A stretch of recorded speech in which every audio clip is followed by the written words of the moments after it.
name Ajit Mishra and originally I am from Bihar, but I've been staying in Gurvathan for quite some time already, and त्यही चाहिँ मेरो भेट सरसँग भएको कमल सरसँग. Then I pursued my engineering. मैले computer science मा engineering गरेँ कोलकाताबाट, र त्यहाँबाट म बेंगलोर गएँ. बेंगलोर गएपछि I started traveling around the places, and then I figured out the more I see the less I know. जति बेसी ठाउँ घुम्दै थिएँ त्यति अझै घुम्नुपर्छ, हेर्नुपर्छ भारत यस्तो छ भन्ने खालको त्यो इच्छा जाग्यो पुरै. अन्त त्यहाँदेखि मैले बाइक किने एन्ड आई थट म बाइकमा जान्छु. प्रायः साउथ इन्डियामा चाहिँ नर्थ इस्टलाई लिएर पुरै एकदमै इग्नोरेन्स छ. नर्थ इस्ट मान्छे के छ कहाँ छ एकदमै जान्दैन, तर सबैलाई एउटा ओपिनियन हुन्छ कि you should not go there, it's really bad. But so I thought okay, so let's start from north east. So in 2016 I got my bike from Bangalore and I did 7 sisters. 7 state मैले 35 days मा cover गरे, and I found it was really amazing. So then I went back to South India. I wrote blogs. I told people that it is way more beautiful than what you guys think about. कति राम्रो ठाउँ छ, तर त्यो information त्यहाँ नपुगेकोले गर्दा यस्तो छ. Then त्यो क्युरियोसिटी अझै बढ्दै गयो कि now not 7 states, I will try to cover whole India. So in 2017 I covered Maharashtra, Gujarat and Rajasthan. त्यो मैले 20 दिनमा त्यो comprehensively त्यो तीनटा स्टेट गरेँ. र 2018 this was dream of my life. I always wanted to go from Kanyakumari to Kashmir. So I started preparation on 1st January देखि मैले एकदम प्रिपेयर गर्न थालेँ. मेरो आइटिनरी, ठाउँ कुन जाने, अफिसमा छुट्टी मिलाउने सबै कुराहरुलाई गर्दा फाइनली 1 जुन 2018 मा म कन्याकुमारीबाट स्टार्ट गरेँ मेरो ट्रिप. कन्याकुमारीदेखि मैले वेस्ट कोस्टबाट लिएर केरला, डल्ले, तमिलनाडु हुँदै म गोवासम्म आएँ. गोवादेखि म सेन्ट्रल इन्डियामा इन गरेँ, महाराष्ट्र, त्यहाँदेखि इन्दौर, उज्जैन, ग्वालियर, न्यू दिल्लीमा फेरि बाइक 6000 जस्तो किलोमिटर कुदिसकेकोले गर्दा मैले सर्भिसिङ गराउनु पर्यो. आफ्टर द्याट म त्यहाँबाट गएँ अमृतसर, बाघा बोर्डर, जम्मूदेखि रियल राइड जुन चाहिँ ड्रिम थियो लेह लद्दाखको त्यो स्टार्ट भयो. जम्मूदेखि म गएँ Srinagar, Kargil, Leh Ladakh, and the last possible village of India which is Turtuk. त्यो चाहिँ लास्ट पोसिबल भिलेज हो इन्डियाको पाकिस्तान बोर्डरमा. त्यहाँसम्म गएँ. त्यहाँबाट म राइड डिसेन्ड गर्नु थालेँ. I went to Pangong lake and then I went to मनालीदेखि फेरि म सिमला गएँ. सिमलाबाट फेरि स्पिति सर्किट भन्ने एउटा ठाउँ छ जो सिमलादेखि टाबो काजा हुँदै त्यो ठाउँ जान्छ. That was the toughest ride of my life. जति रमाइलो थियो त्यति नै डिफिकल्ट पनि थियो. Just 100 kilometres and it took me like 7 hours. 7 घन्टा जस्तो बाइक कुदाउँदा 100 किलोमिटर मात्रै कभर गर्न सक्ने खालको बाटो थियो. त्यहाँबाट म फेरि फर्केर दिल्ली आएँ. दिल्लीदेखि आई वेन्ट टु बनारस.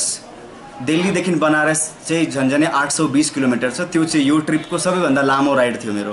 एक दिनमा 820 किलोमिटर कभर गरेँ मैले. त्यहाँबाट बनारसमा I stayed for few days. Then I went to बोधगयाबाट म बिहार गएँ.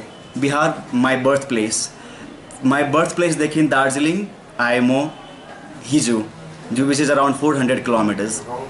And now further on I have to go Sikkim. आज आई विल गो टु सिक्किमदेखि फेरि I will go to Kolkata, Dhanbad, Bhubaneswar, Hyderabad, Dantewada and finally to Bangalore.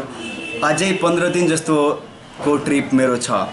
र यो सबै घुम्दा what I have realised is कि वाट ट्राभलिङ टिचेस यु, जुन चाहिँ त्यो ट्राभलले सिकाउँछ त्यो कुनै बुकमा पाउने र कुनै कहीँबाट किनेर गर्ने खालको एक्सपिरियन्स हुँदैन. This experience is life changing experience. जुन चाहिँ मैले स्टार्ट गर्दाखेरि who I was, and when I completing this trip and go back I am not the same person. It's amazing feeling. त्यो डिफरेन्स, त्यो एन्ड्युरेन्सको त्यो यस्तो बाटो छ जहाँ बाइक कुद्नु सकिँदैन. त्यहाँको प्लानिङ एन्ड मोस्ट इम्पोर्टेन्टली म एक्लै गर्दैछु. त्यसले गर्दा त्यो च्यालेन्जेसहरू अझै मल्टिफोल्ड हुन्छ. त्यो च्यालेन्जेसहरूलाई ट्याकल गर्नु, त्यो पेसेन्स राख्नु. जस्तो अब लेह लद्दाख रुटमा देयर वाज अ ल्यान्डस्लाइड. अब ल्यान्डस्लाइड भइरहेको छ, you are running out of time, तर बिआरओ जुन चाहिँ यहाँ हाम्रो बोर्डर रोड अर्गनाइजेसन छ, they are cleaning that and you have to be patient. You can do anything and just wait for that. यसले पेसेन्स सिकाउँछ. It increases your endurance. र जति मान्छेसँग भेटेर what you find out is it is so beautiful. हामी घरमा बस्छ, TV हेर्छ, and then you just watch news. जहाँ अथवा चाहिँ यहाँ पनि दङ्गा भइरहेको छ, त्यहाँ लुटिरहेको छ, यहाँ मर्डर भइरहेको छ, but when you go out, म एक्लै आज 39 डेज भयो मलाई यो ट्रिपमा।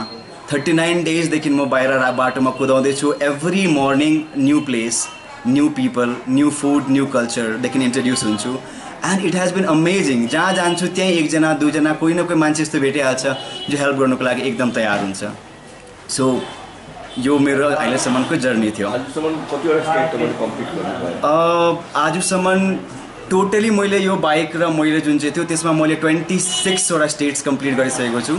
2टा स्टेट्स भुवनेश्वर उडिसा र छत्तिसगढ, यो 2टा रहेको छ जुन चाहिँ अब आउँदो 5-10 डेजमा म कम्प्लिट गर्छु। म्यासेज मैले बाइकको अगाडि लेख्छु ride for one India. So like what I believe कि अहिले पनि जति नै डाइभर्सिफाइड भयो, हामी यस्तो टुक्रेको छ ल्याङ्ग्वेजमा, यस्तो यस्तोमा भए पनि कोर इसेन्स जुन चाहिँ छ टु हेल्प एभ्री वान, त्यो जुन चाहिँ छ that is still the same. So down the line India is still want. तपाईको वान इन्डिया जुन चाहिँ स्लोगन छ, हजुर, हुन्छ होला, सक्सेस हुन्छ जस्तो लाग्छ? एक्चुअली यो सक्सेस छ, यो कुनै ड्रिम र कुनै अचिभ गर्ने चिज होइन। This is already there. हामीले रियलाइज गर्न नसकेको, हाम्रो रियलाइजेसन कस्तो हुन्छ, हामीले जबसम्म कुनै ठुलो चिज हुँदैन तबसम्म हामी सेलिब्रेट गर्दैनौँ। तर जिन्दगी खुसी कति सानो सानो चिजमा हुन्छ, हामी त्यो रियलाइजै गर्न सक्दैनौँ। म बाटोमा एभ्रिडे जाँदै नयाँ मान्छे भेट्छु, तर त्यो मान्छेको खुसी जुन चाहिँ हुन्छ र त्यो मान्छेले निस्वार्थ मलाई हेल्प गर्न चाहन्छ। त्यही हो एक भारत। किन न मेरो ल्याङ्ग्वेज मिल्छ उसँग, न मेरो फुड, न कल्चर, केही पनि मिल्दैन, but he still wants to help me. त्यही एक भारत, त्यही हो। सानो चिजमा ठुलो खुसी चाहिँ पाउनुपर्छ। हामीले हेर्नु सक्नुपर्छ। खुसी त्यही छ, हामीले हेर्नु नसकेको मात्रै हो। सर ड्रिम प्रोजेक्ट चाहिँ अब यो डल्लै भारत भ्रमण भएपछि I want to be a gentleman like everybody else. म पनि घरको मान्छेहरू वाक्य भन्छ के गर्छ गरी म पनि अब स्थिर भएर, म सफ्टवेयर इन्जिनियर बाई प्रोफेसन हो। So I want to stay back, अब नर्मल एउटा लाइफ गर्नुपर्छ त्यस्तो खालको। र I want to write more about this when I go back to Bangalore.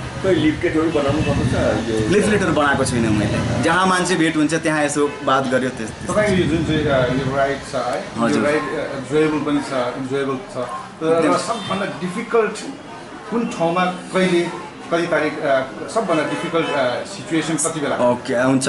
यो म 2टा भिन्दै भिन्दै ट्रिपको कथा भन्छु। एउटा चाहिँ north east was very challenging. त्यो पुरा च्यालेन्जिङ थियो, किन रोड्सको कन्डिसनहरू इन्डियन गभर्मेन्टले पुरै इग्नोर गरेको जस्तो छ। रोड्सको क्या च्यालेन्जेसहरू बहुत बेसी थियो। नर्थ इस्टमा मलाई जानु थियो Silchar from a place call Makru. त्यहाँ चाहिँ त्यो घुडा जतिको चाहिँ हिल हो, 4 किलोमिटर्सको। त्यो 4 किलोमिटर कुदाउनु चाहिँ झन्झनै 3 घन्टा जस्तो लाग्यो, त्यति साह्रो हिल हो त्यो। त्यो एकदमै डिफिकल्ट चाहिँ, एक्लै क्रस गर्नु एकदमै साह्रो थियो। That was one of the most difficult. र यो रिसेन्टमा म राइड गर्दै थिएँ काजा भन्ने ठाउँ छ हिमाचलमा। काजादेखि मलाई जानुपर्ने Rohtang pass, one of the highest pass of इन्डियामा छ जुन चाहिँ। त्यो बाटोमा खोला छ, इदर यु राइड थ्रु खोलामा कुदाउनु पर्ने कि त खोलाको बगरमा कुदाउनु पर्ने। र मेरो बाइक चाहिँ एभेन्जर, यसको ग्राउन्ड क्लियरेन्स बहुत कम्ती हुन्छ। त्यो मतलब त्यो एन्ड्युरेन्स, पेसेन्स, त्यो सबै एकदमै, त्यो मेन्टल स्ट्रेङ्थ, त्यो फिजिकल स्ट्रेङ्थ, सबै कुरा एकदमै चाहिन्छ। सो द्याट वाज, त्योहरू चाहिँ, त्यो मोमेन्ट्सहरू कहिले फेड भएर जाँदैन जिन्दगीमा। त्यो त्यस्तो खालको मोमेन्ट्सहरू थियो। मेरो एज हो 28। योभन्दा पहिला म सिमेन्समा काम गर्थेँ, तर त्यो मलाई नर्थ इस्ट जाँदाखेरि छुट्टी मिल्नु सकेन, अन्त त्यो सिमेन्सको नोकरी मैले छोडेको थिएँ just because I wanted to go to north east. त्यहाँ नर्थ इस्ट गरेर फर्केर आएपछि मैले आइबिएममा जब पाएर अहिले आइबिएममा जब गर्दैछु बेङ्गलोरमा। के छ तपाईँको गभर्मेन्टलाई के छ मेसेज के दिनु चाहनुहुन्छ? अल इन्डिया गभर्मेन्टलाई चाहिँ अब जस्तो नर्थ इस्टहरू जस्तो ठाउँहरूमा चाहिँ एकदमै जस्तो सेन्ट्रल इन्डियामा फोकस गर्छ हामी। जे पनि भयो, दिल्लीको एउटा सानो चिज पनि कहाँसम्म पुग्छ, तर कति ठुलो ठुलो चिज नर्थ इस्टमा भइरहेको चिजहरू त्यो पुग्नु सक्दैन। त्यो चाहिँ सेन्ट्रल गभर्मेन्टले पुरै, जस्तो म लोङवा भन्ने ठाउँमा थिएँ, त्यो म्यानमार बोर्डरमा छ, एकदमै द लास्ट भिलेज नागाल्यान्डमा छ। त्यहाँको मान्छेहरू एकदमै खुसी हुँदैन, किनभने त्यो गभर्मेन्टले खाने पानीदेखि इलेक्ट्रिसिटी केही बेसिक एम्युनिटिजहरू पनि छैन। त्योहरू चाहिँ गभर्मेन्टले हेर्नुपर्ने हो। जतिको ध्यान हामीले सेन्ट्रल इन्डिया र बेसिक ठाउँहरूलाई दिएको छ त्यस्तै हामीले पहाडलाई पनि दिनुपर्छ, नर्थ इस्टलाई पनि दिनुपर्छ त्यस्तो। किन ठाउँ पछि ब्याकवर्ड भएको होइन, त्यो गभर्मेन्टले त्यो अर्गनाइजेसन त्यो फेसिलिटिजहरू नदिएर ब्याकवर्ड भएको हो। त हाम्रोमा बेस्ट स्कुल्सहरू हेर्नुहोस् जति पनि छ, यो सबै यहाँ छ। सो द्याट आइटिनेरी बनाउँदै थिएँ यो जुन चाहिँ कुन ठाउँ जाने हो त्यति बेला मैले ठाउँहरू बनाएँ धेरै ठाउँहरू बनाउँदा लिस्ट लेख्दाखेरि देन आई रियलाइज कि जति ठाउँले मेरो जीवनमा काहीँ न काहीँ त्यो इम्प्याक्टेड छ त्यो ठाउँहरू जान्छु र I will try to meet all those person in my life जतिजनाले चाहिँ मेरो जीवनमा केही न केही इन्फ्लुएन्स गर्नुभएको छ र मेरो जीवनको बहुत ठुलो इन्फ्लुएन्स कमल रेग्मी सर हुनुहुन्छ र दार्जिलिङ मलाई ल्याइपुर्याउने यो राइडमा आज 39 डेज 11,200 किलोमिटर्स राइड गरेर म दार्जिलिङ आइपुगेको 11,200 किलोमिटर राइड गरेर आइपुगेको म यहाँ just to meet sir and Darjeeling छैन sir sponsor generally sponsor solo राइडर्सहरूलाई गर्नु खोज्दैन किन अलिकति रिस्की हुन्छ मैले अप्रोच पनि 1-2जनालाई गरेको थिएँ तर त्यस्तो भएन तर I am all fine with that it's okay 50 days 17,000 kilometres all India Kanyakumari to Kashmir Leh Ladakh Spiti अब नेक्स्ट रुट चाहिँ मेरो जुन चाहिँ च्यालेन्जिङ छ त्यो चाहिँ यो सिल्क रुट नाथुला जुलुक हुँदै त्यो पेदुङ जानु बाटो जुन चाहिँ छ त्यो जानुपर्ने अब भोलि त्यसको भोलि त्यो रुटबाट जान्छु हजुर सिल्क रुट त्यो भएर चाहिँ कता जानुहुन्छ त्यो भएर पेदोङ भएर म कालिम्पोङ पुग्छु किन मैले 11-12 पढाइ चाहिँ एसयुएमआईमा गरेको so I want to go and visit SUMI भनेपछि भोलिको तपाईँको रुट कुन चाहिँ भोलि म गान्तोकदेखि आज म दार्जिलिङदेखि गान्तोक पुग्ने कोसिस गर्छु म भोलि गान्तोक नाथुला हुँदै जुलुक अनि त्यो जुन चाहिँ रुट छ त्यो पेदोङ लाभाबाट त्यहाँ निस्किन्छ त्यो बाटो अलगढामा भनेपछि कालिम्पोङ आउनुहुन्छ हजुर कालिम्पोङ भोलि म कालिम्पोङमा पर्सि म कालिम्पोङमा हुन्छु मोस्ट प्रोबेबली